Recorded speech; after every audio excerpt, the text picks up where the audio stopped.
Hi guys, সকলোৰে চাগে ভালে নহয়নে? মই আজি এবিধ গছপুলি দেখাবলৈ লৈছোঁ।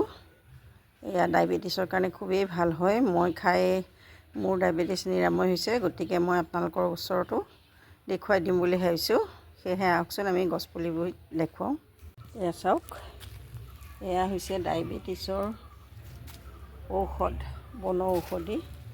এয়া হ'ল ইনচুলিন গছ। আৰু ইনচুলিন গছ বুলি ক'লে বহুতে বুজি পায় আৰু বহুতে বুজি নাপায়। যিবোৰে জানে সেইবোৰে বুজি পায়। এই চাওক, মোৰ আছে ঘৰতে। এটা সময়ত মোৰ ডায়েবেটিছ বহুত বেছি আছিলে, গতিকে জোনাইৰ পৰা আমাৰ দাদাই পুলি এটা আনি দিছিলে আৰু সেই পুলিটোৰ পৰাই পাত খাই মোৰ ডায়েবেটিছটো ভাল হৈছে। সেয়েহে ভাবিছোঁ আপোনালোকৰ লগতো শ্বেয়াৰ কৰি দিওঁ। আপোনালোকেও এনেকৈ ডায়েবেটিছ আছে যদি এই ইনচুলিন পুলিটোৰ পাত খালে ভাল হ'ব। আৰু কাৰোবাক যদি পুলি লাগে তেনেহ'লে মই দেখুৱাইছোঁ আহক। মোৰ তাতে পুলি কিছুমান আছে, মোৰ তাত পুলি আছে।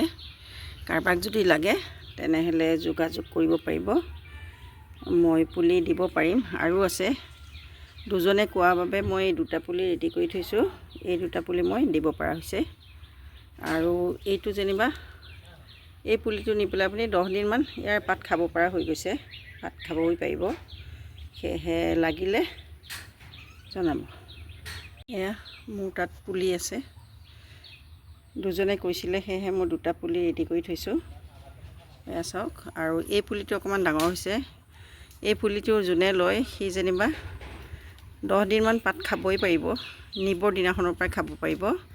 আৰু এইটোতো নোহোৱা নহয়, এইটোতো পাত আছে, এইটোৰেও আপুনি এসপ্তাহমান খাব পাৰিব। তাৰপিছত পাত ওলাই যাব। এটা পুলি যদি লগাই আপুনি বহুতখিনি হৈ যায়। সেয়েহে কাৰোবাক যদি লাগে তেনেহ'লে জনাব, যোগাযোগৰ নম্বৰটো মই দিম, আপোনালোকে পুলি ল'ব পাৰে।